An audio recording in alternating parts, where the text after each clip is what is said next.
কচি কচি বাঁশ দিয়ে গরুর গোশ রান্না খেতে যে এত মজা, আমি রান্না না করলে বুঝতেই পারতাম না এটা খেতে এত মজা।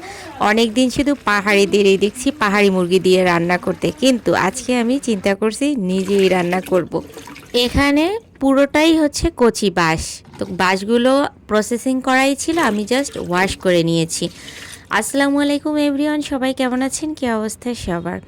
যাই হোক, আজকে গরুর গোশ দিয়ে বাঁশ কীভাবে রান্না করে সেটাই হচ্ছে আপনাদেরকে দেখাবো। প্রথমে হচ্ছে বাঁশগুলো ভালো করে ওয়াশ করে নিয়েছি, এরপরে একটু লবণ গরম পানিতে এটাকে 3 থেকে 4 মিনিট ভালো করে সেদ্ধ করে নিতে হবে।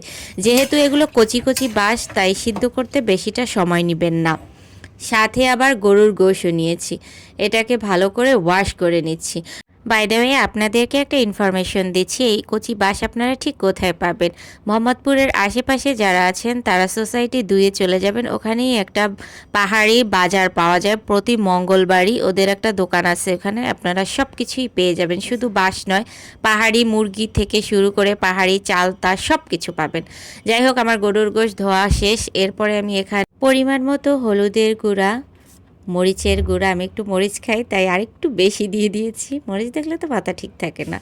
এরপরে ধনিয়ার গুঁড়া দিয়ে দিয়েছি 2 চামচ, সাথে হচ্ছে লবণও অ্যাড করে দিয়েছি স্বাদ মতন। এরপরে আমার ফ্রিজে ছিল একদম সব কিছু, আদা বাটা, রসুন বাটা, পেঁয়াজ বাটা সব ব্লেন্ড করা ছিল, ওটাই দিয়ে দিয়েছি। সাথে হচ্ছে 2টা গোটা আস্তা রসুন, শুকনা ঝাল, গরম মশলা, তারপরে কিছু কাঁচামরিচ দিয়ে একদম খাঁটি সরিষার তেল দিয়ে দিয়েছি। এটা খেতে যে এত মজা হয়েছে গাইস, আপনারা কিন্তু ট্রাই করে দেখতে পারেন। এরপরে একদম হাত দিয়ে সুন্দর করে মেখে মেখে নিব।